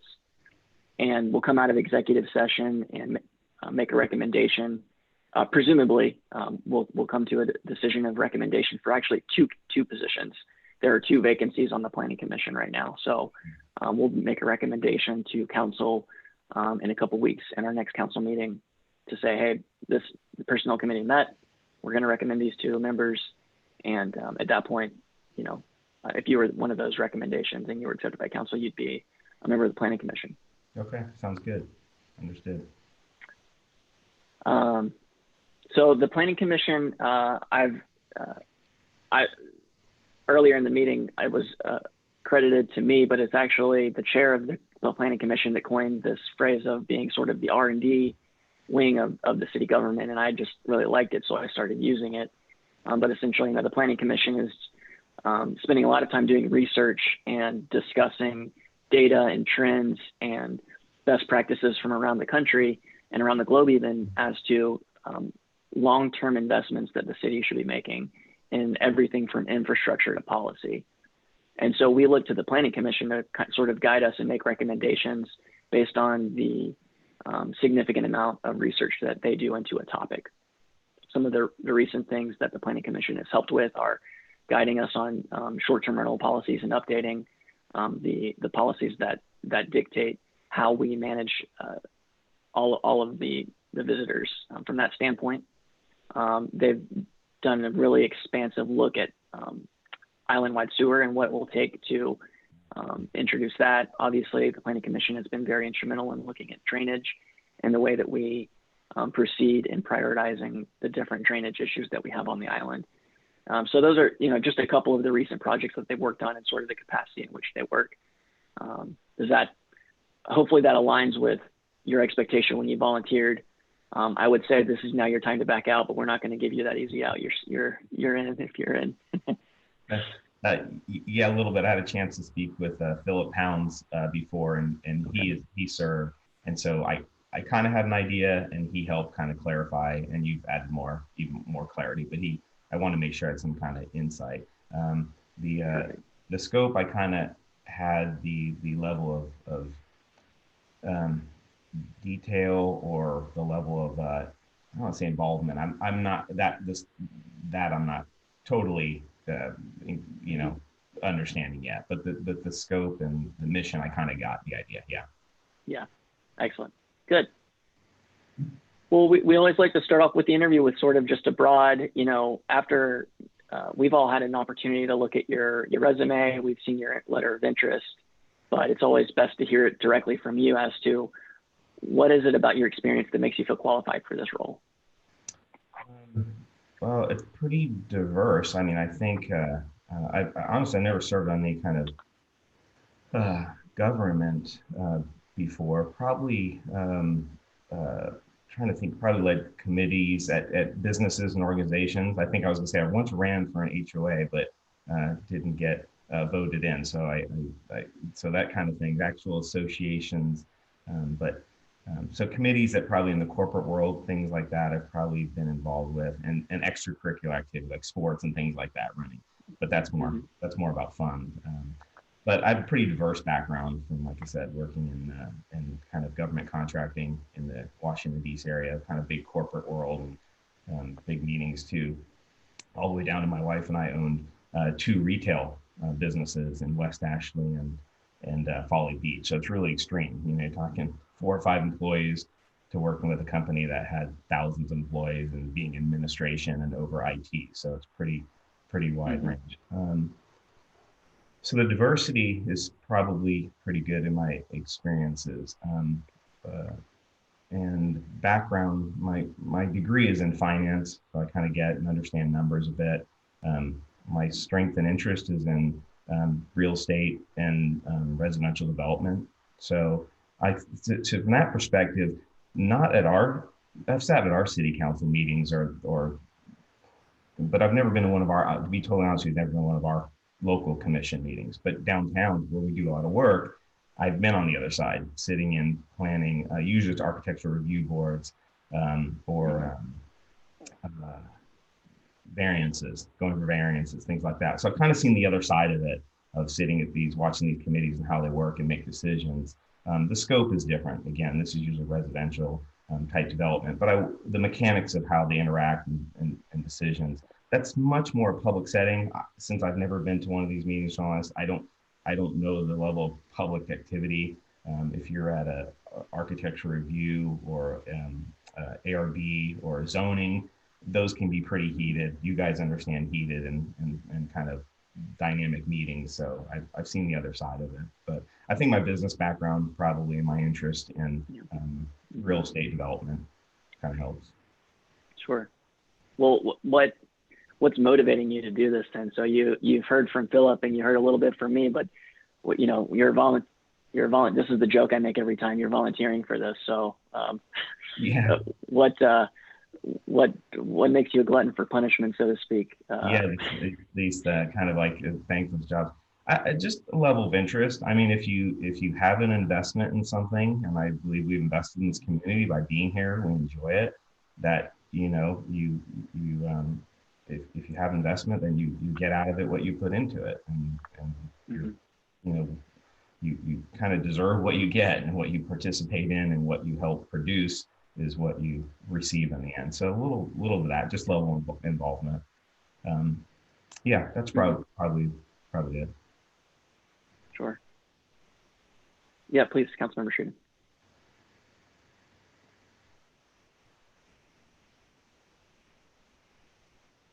You're muted, Rusty. Oh, yeah. I'm sorry, I was muted. Chris, how are you today? Good, Rusty. How are you? Good. Just a quick follow-up. Yeah. When did you first apply for the Planning Commission? Is this a recent application, or have you been on the list for a while? No. It's something, like I said, I used to live on Carolina Boulevard. I downloaded that application before it was an online form years ago, but never submitted one for any committee. Oh, okay. All right. And this most recent one, I'm bad with dates, but I think it was, you know, November or December, but don't quote me on that. When I think I submitted, finally said I'm gonna go ahead and finally submit an application. Right. Okay. And in your conversation, with Philip Pounds, I'm sure he let you know some of the things the Planning Commission's been working on. What intrigues you most about what the things that they've been dealing with over the past year or two that he might have shared with you? Well, the most intriguing thing I think for me is not any one topic. I mean, you talked about some challenging ones. I mean, sewer that's a big one. I know the mayor has brought that one up. That's a big one. I don't know that it was any one topic, as well as I feel I'm more suited for. So there's other committees. I'm sure I would do a good job, but I think my background and mind in residential real estate and development kind of suits me in something I enjoy. It's personal interest. I mean, I like to tell people sometimes I when I'm downtown in some of these ARB meetings or things like that, I'm always never sad when I'm last on the list, because I find it's pretty dynamic to watch the dynamics of like government and business trying to figure out how they're going to accomplish or do something that they get something completed they want to complete. So it's just an aptitude and interest, Rusty, to be totally honest. And I think I'm well suited for anything that's kind of development or planning. I know there's like a zoning appeals. I did not apply for that one, but I could, something like that I could probably serve well on. But I understand there's pretty big historical knowledge there that probably is helpful to be on that type of committee. So it's just the nature, Rusty. To put it briefly, it's just really the nature, the scope of what I think the Planning Commission does. After talking to Phil, it wasn't one particular issue. Okay, thank you, Chris. Sure. Chairman Moore. Chris, number one, long time no see. Yeah. But yesterday or day before? Yeah. I was talking to Dominion yesterday about the power poles and the palm trees, and it wasn't a good conversation, but that's what we do. Number one, thank you for making the application. Sure. I'm glad to have residents who want to give back to our community. I know you and Don both love our palms like we all do. Yeah. So thank you for putting your application in there. Yeah, no problem. Thank you for all that you do. I know it's sometimes a thankless job. So. Well, the last few months has been eye-opening, but again, we're going to get through it. And yeah, that's what we do. We have to go with it. We've got to remain fluid, and everything our palms is doing right now is kind of fluid. Yep. Yeah. Again, thank you for putting your application in. No problem. Thank you. Okay, Chairman. Thank you, McCarroll. All right, I call this our most interview question, Chris. Okay. So the Planning Commission is made up of a diverse group of people who have to come together to sort of get consensus to make recommendations to council. So we like to hear about a time when you've had to participate in a really difficult decision-making process with the group. What was the outcome of it, and what was the role that you played in the process? Wow.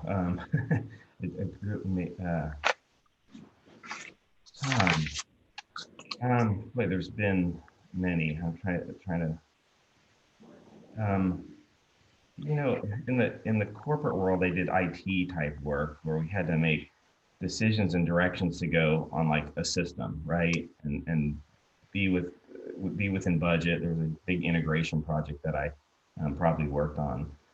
Took months, and that was pretty big. I kind of led that, but as a group, we were trying to correct a contract that the company had purchased, or really they weren't not receiving, to be point, they weren't receiving the deliverables they were supposed to.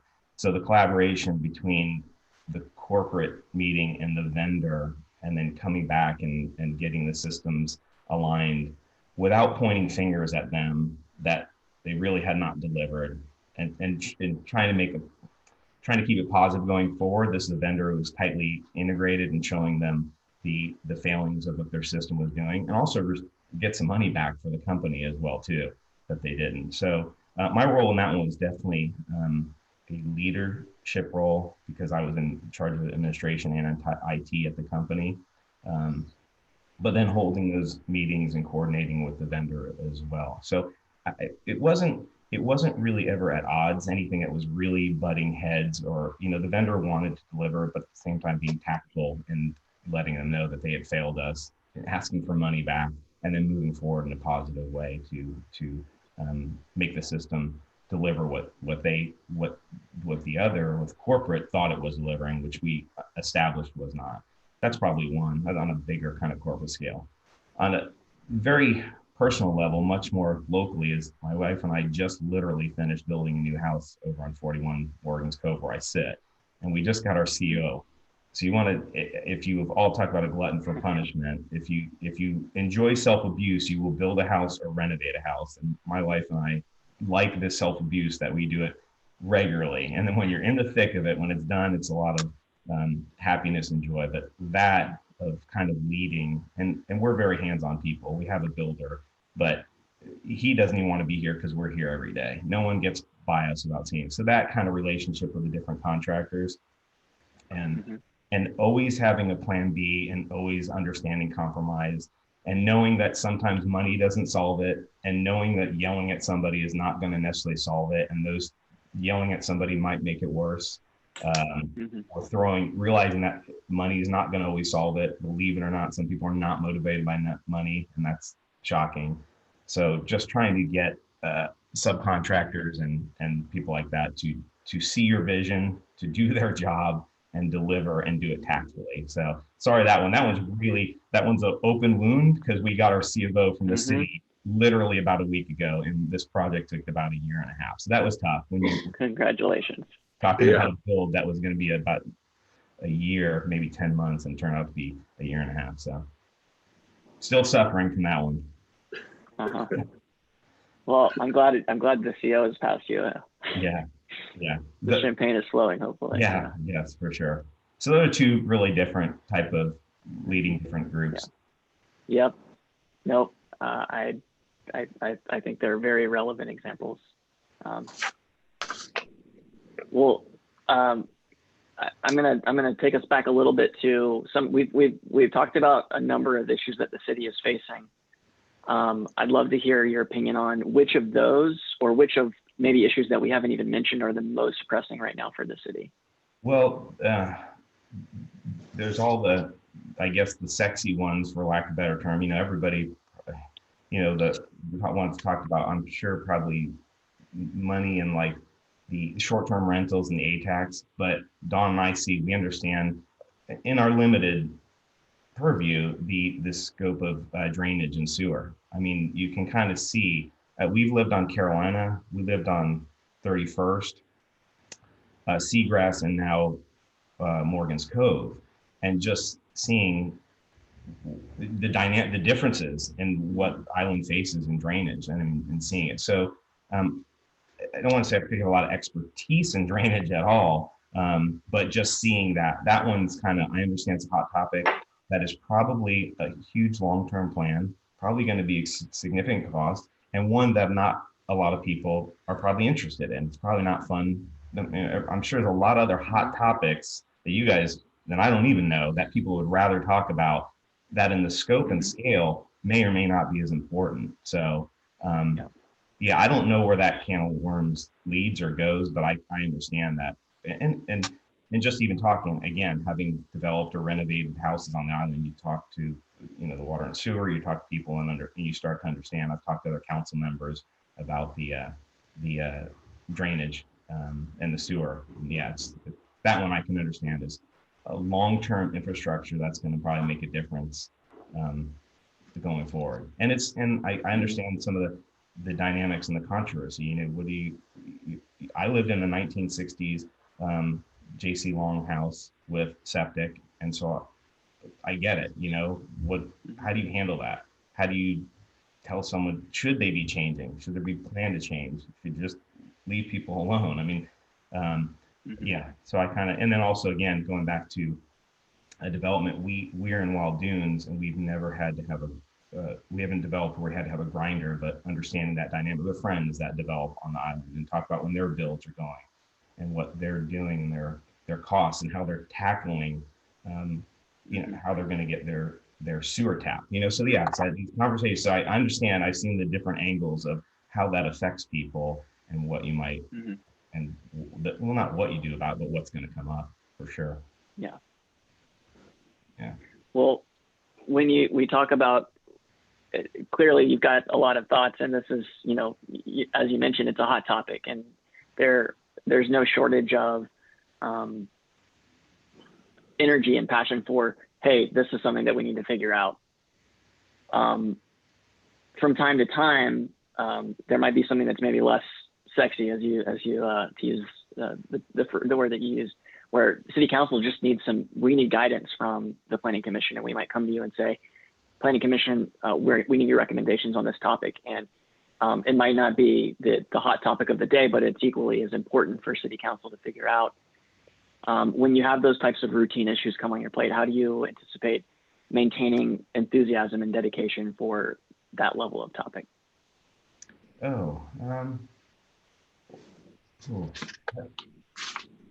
me, it's just your level of interest and involvement. I mean, so it may sound kind of crass, but I mean, you're either interested, you have an aptitude and interest of involvement, or don't. So sure, it may wane or be stressful at times, but I think you either have an aptitude for participation or leadership, or you don't. So I don't know if that's just a cop-out kind of answer, but I mean, if you're not interested, you wouldn't fill out the application in the first place, right? So, but understand and yeah.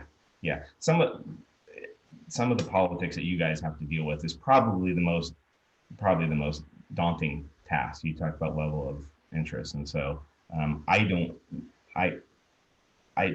know the profile of the planning commission. I mean, I didn't know it exists. Probably many people doesn't even know it exists or who's on it. So to answer your question differently, it's probably some of that. There's probably more when you see you guys. There's been divisive issues around the island. That's probably more what I would consider is the heartache than the physical, the actual work and the focus and participation. Excuse me. Yeah. Councilmember Schumann. Thank you, Chairman Moy. Chris, you've obviously lived all over the island. I mean, starting in Carolina and working your way in Wild Dunes. Yeah. And that's commendable, because you know the island, layout basically. And you've been, I guess, I lived on 31st at one time myself, and I know that's prone to flooding. Yeah. And and Carolina's high ground basically for most of it. But I guess my question here is, right now you're living in Wild Dunes, and what are your thoughts about someone being on the planning commission that is a Wild Dunes resident, and what could you bring to the table on that behalf? Yeah, you know what? I'll be totally honest with you, Rusty.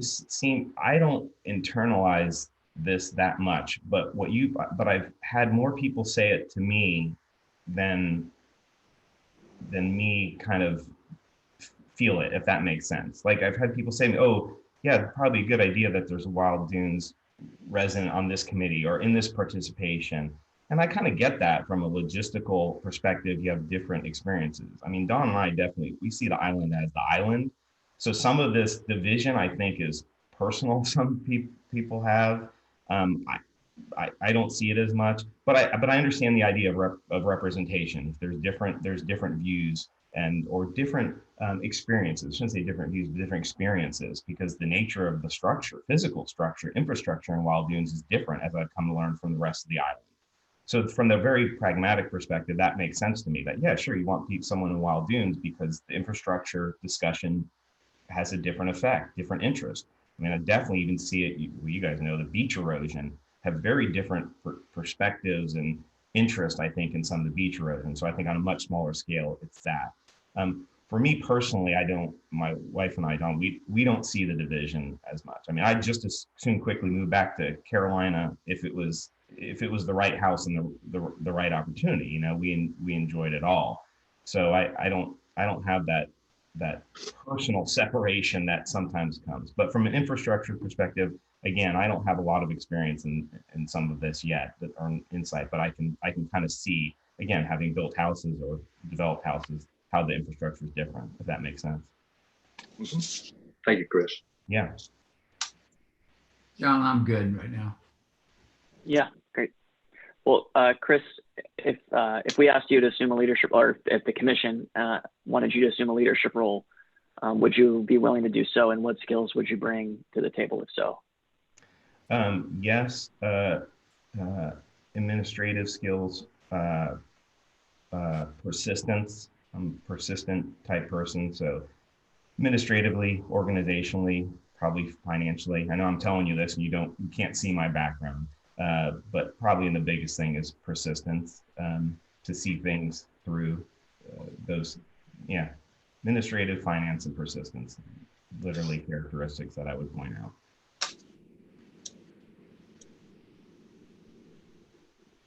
Excellent. I love, I think persistence is a emphasized value. So Yeah. I love hearing that. Yeah. I'm going to open up the floor to Mayor Carroll and Councilmember Streetman. And then after, if they have any questions after that, Chris, I'll ask you to kind of give us any additional information that you think might be helpful for us to make our final decisions. Mm-hmm. But Councilmember Streetman, do you have any follow-ups or additional questions for Chris? Just a comment and a quick question. Chris, again, thank you so much for volunteering for this assignment, and it would certainly be a pleasure working with you on the Planning Commission, or being involved in the Planning Commission, putting some ideas together for council to consider. I guess my only question now, and I'm sure you'll bring this up in your closing points too, but why Chris and why now for the Planning Commission?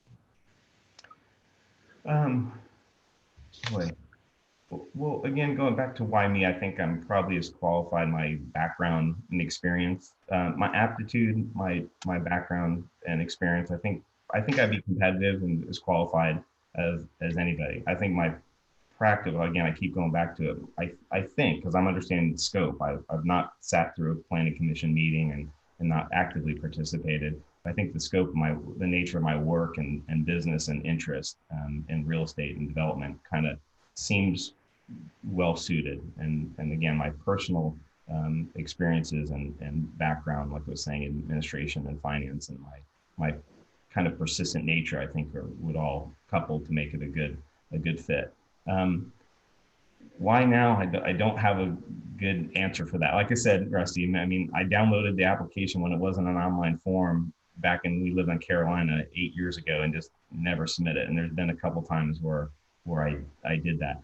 Maybe it's just getting to know people as I've come to know you and other council members, and so more interaction, maybe, with people on the council. Where before, when we lived at Carolina, I knew at least one council member, and now I think I almost know them all to some degree. Maybe there's one I don't, but maybe that's it. The relationships, to the degrees they are, that I've kind of developed in meeting people and participating. So I think maybe that's more the why now. Chairman Moy? Great. Please. Chris, every 5 years we have to update our comprehensive plan, which that's the task for the Planning Commission. And I always kind of go back to that vision statement for Owl Palms, that we want to maintain the existing character of our island. It's a quality place to live, not only for us, but for our future generations.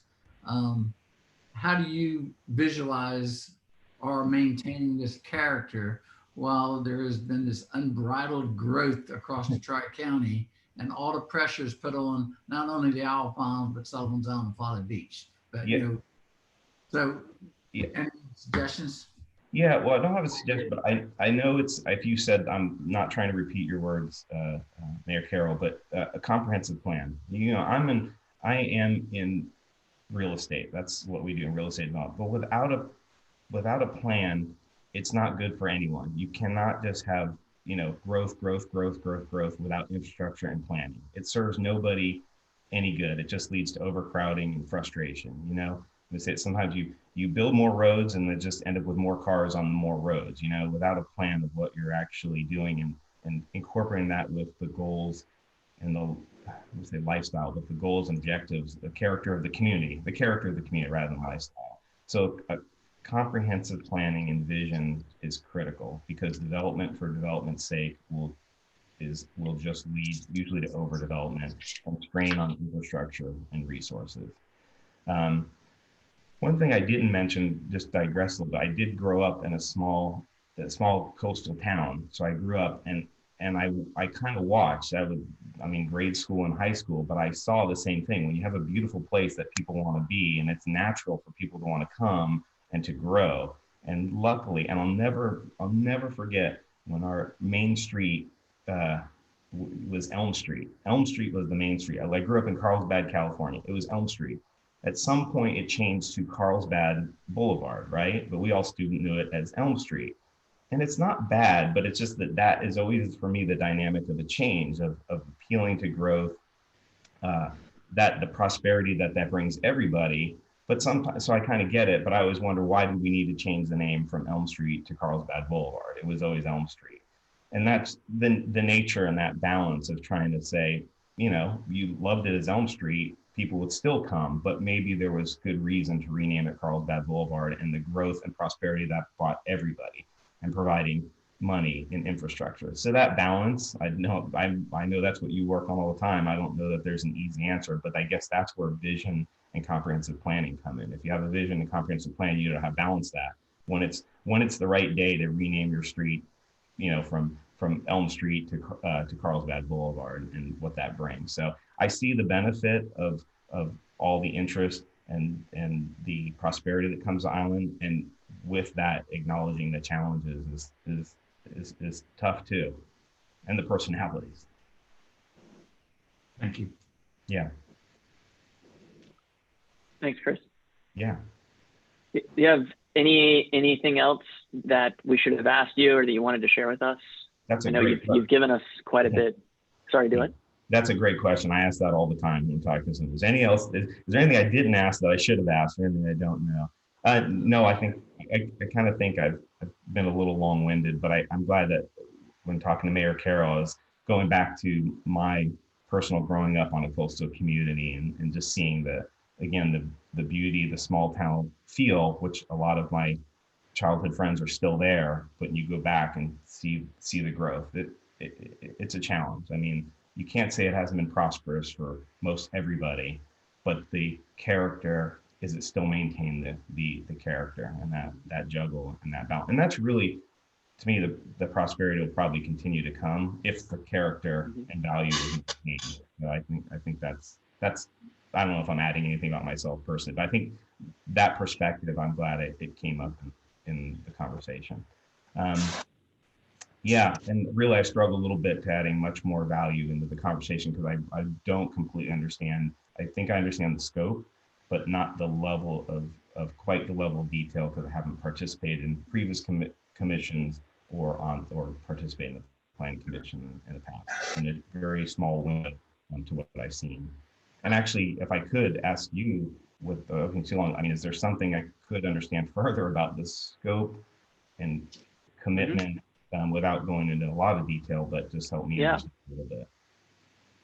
Yeah, I'll hit the high points. And I was going to say, and that's the last thing, is if you have any questions for us, the scope is relatively straightforward. The Planning Commission typically meets once a month for 1 to 2 hours, give or take, depending on the agenda and the topics to be discussed.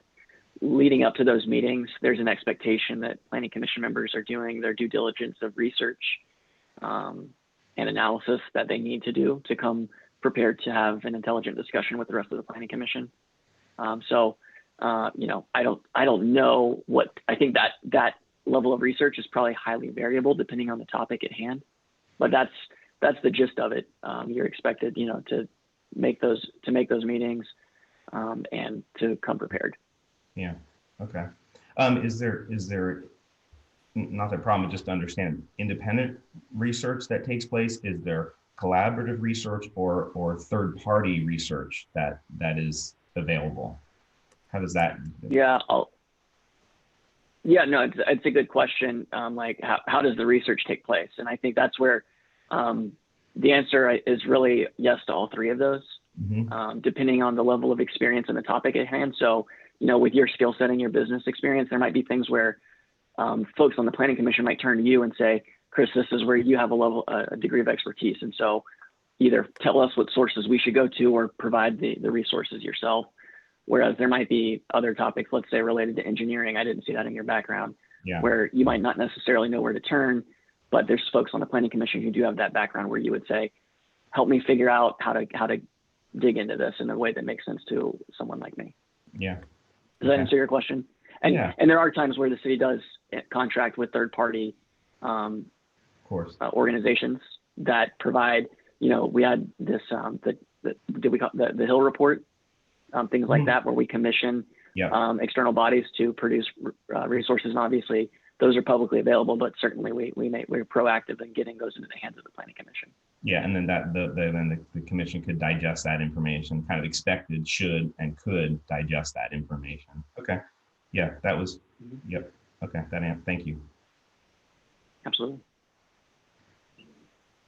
Any other questions for the three of us or the city administrator? No, thank you very much. I know you guys, but I mean, you all have lives and jobs, and I know being on council, you're out front and center, especially with a lot of hot topics and just the commitment. So I appreciate it. I know, you did this for me. You've done it numerous times for many people, and that's a long day for you, and it takes a lot of commitment. So I appreciate it and understand. Well, thank you for saying that. We are so thankful that you're raising your hand, and really appreciate your time today. And excuse me, it's not a cough. Don't worry, everybody. It's because I don't have a glass of water right here, and I've been drinking coffee. Yeah, I got mine ready. That's water, actually. Yeah. But no, we're very grateful for the contributions that you and Don make to the community already, and for your willingness to serve in this capacity. All right, thank you all.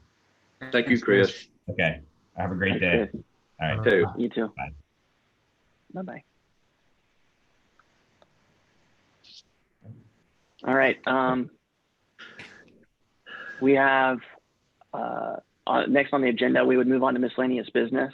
I might go ahead and knock that out before we move into executive session. Then the miscellaneous business that we have on the agenda is just confirmation of the next meeting date, which is 9 a.m. on Tuesday, June the 2nd. That work for everybody still? I'm not going anywhere. All right. I'm good. And then even if you do, Jimmy, you just got to have your phone now, right? Very convenient. Yeah. Okay. Any other miscellaneous business? No. I'd like to make a motion to go into executive session. Sorry. So moved. A motion to go into executive session. In accordance with section 30-4-70A1 of the Freedom of Information Act to discuss appointments to the Planning Commission. Second that motion. All in favor? So moved. Aye.